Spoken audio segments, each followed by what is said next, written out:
No! When are you going to wake up? All right. I started paying attention to Ron Paul, I don't know, before the crash. And during the last election, I thought he was nuts on a lot of things. I still think he's wrong on a few things, but I don't think he's nuts. He is, it's taken one of the worst stretches for the economy in American history to get people to finally pay attention to him. He has been ahead on the economy. He has attempted to audit the Fed now 9 times. They operate in complete darkness. We had somebody on, Rick Santorum, on last week, and I asked him, shut down the Fed, and he said, well, I wouldn't. Really? Shut them down. They have no idea what they're doing. It kind of makes you look at things and wondering why we're into regulation about absolutely everything except the Fed. Not that I want to regulate the Fed, I want to get rid of them, but that's a different story. He understands this probably better than anyone else. He is now in Des Moines, Iowa, Republican presidential candidate, Texas Congressman Ron Paul. Congressman, how are you, sir? Doing well, thank you, Glenn. I've said that this today is going to end in one of 4 ways, and the one way that it could end is with renewed prosperity, but it would go through austerity. We would have to make the cuts, we would have to keep taxes low, and then we would have to deregulate all of the citizenry, the exact opposite of what everybody in Congress has been doing and the president has been doing. Would you agree with that? Yeah, I would add one thing, though. In order to get to that point where you start doing the right things, you have to get rid of the mistakes, which is called getting rid of the malinvestment and the debt. An economy doesn't grow when it's overly burdened by debt and the mistakes made previously due to the business cycle. So you have to liquidate that. Then you go to this of having sound money, limited taxes, limited regulations, and we could get back to growth again. The problem is nobody wants to allow the correction to come, and we're prolonging the agony. We're piling on the economy, and that's why we're 3 to 4 years into it already, and there's no signs of strong recovery. So until we do that, you can expect the economy to get much worse. Do you see any sense in Washington of people cutting the debt? I mean, I know Jim DeMint has come out and said, cut it. He wants don't put the debt, don't raise the debt ceiling. I know you're against raising the debt ceiling. Don't raise the debt ceiling. Let's get serious about debt. With an exception of a few people, do you think anybody's going to do that in Washington?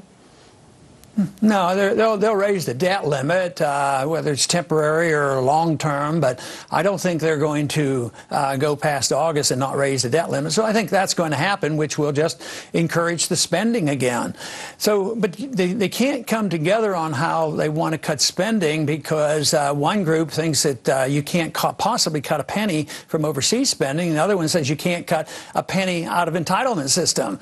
And I just happen to believe you should be able to cut both, and I don't think for a minute it would hurt our national defense. I think, our defense is not strong because we're spread too thin around the world. But to get that agreement is going to be very, very difficult. And for that reason, I predict that we're going to continue downhill. The deficit is going to be the burden that we can't handle, and that we will eventually have a currency destruction because we do rely on the Federal Reserve. As long as the Federal Reserve, I call a facilitator. They claim it's the Congress. They spend too much money and they're forced to do these things. But if the Fed couldn't create money out of thin air to buy Treasury bills, Congress would be forced to do something because interest rates would rise, and that would be very, very harmful. So it would be on the Congress's shoulders to do something. But instead, we keep spending, and the Federal Reserve accommodates, and they say, well, we can't let interest rates go up, so they just print like crazy. It's pretty amazing that it's worked this as well as it has for so long, but it doesn't mean it's going to last forever, and I think that's why people are so upset in this country, because more and more people are starting to realize that this is coming to an end, and it's probably not in the too distant future. May I ask you one question I haven't been able to figure out? I think the Ford Foundation and the Ford Foundation and the Rockefeller Foundation have done more damage to this country than I think a lot of people combined. The money that they had at the time that they just poured into all of these things came from a system of no income tax where the rich were getting richer. Vanderbilt was the same way. They did a lot of great things. Without a virtuous and moral people, which our founders said we had to be or the system wouldn't work, without a virtuous and moral people and no regulation, is there any way to stop capitalism from just being god-awful ugly? Well, I don't like to think of capitalism as being ugly, but I think what you're talking about is the consequence we have. Wait. Here's exactly what I mean, and maybe you can answer it directly. What I mean is what de Tocqueville talked about, that there would be people that would become so rich that they would kick the doors closed for others. Soros is doing it now. He's kicking the door closed for other people. When these people like Rockefeller got so wealthy, that's what they did. Is there any regulation on that? Well, I think some did and some did not. Now, Carnegie gave him a lot of his money back, and I don't think Bill Gates as a monster, and I don't think of Warren Buffett as a monster. So it has to do with the morality. Yes, that's the part I agree with you, the morality of these people. But even if there were no income taxes and they got very, very wealthy, if they didn't cheat, if they didn't get benefits from the government, being very, very wealthy, there's nothing wrong with that. But if they get very, very wealthy because they get contracts from the government, or they get loans, low loans from the Federal Reserve, and the banks get bailed out, and they do all the gambling, and they're the ones who get the bailouts, and the little people lose their homes and their jobs, then it's a rotten system. But I don't call that capitalism. I call that cronyism, or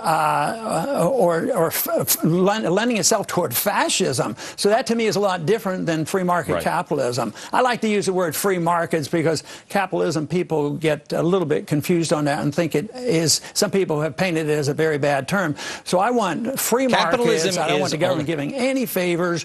Under those conditions, the consumer becomes the dominant force. They determine everything, what the prices should be, what the wages should be, and what the products should be, and who survives and who doesn't, not the government. Okay, real quick, because I've only got 30 seconds. Where do you stand on Israel, sir?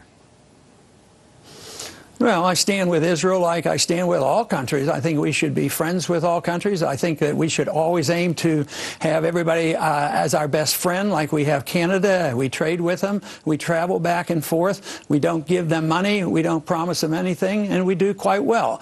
So I think that if you teach countries to be dependent on us, that they become dependent economically or even militarily, it does them harm. Because why worry about Israel right now because of what's happened in the Middle East and us going bankrupt? Shocking testimony and telling evidence. Our legal team analyzes the Casey Anthony trial. Plus, my apologies to Congressman Paul. We had to cut him off because of the network break.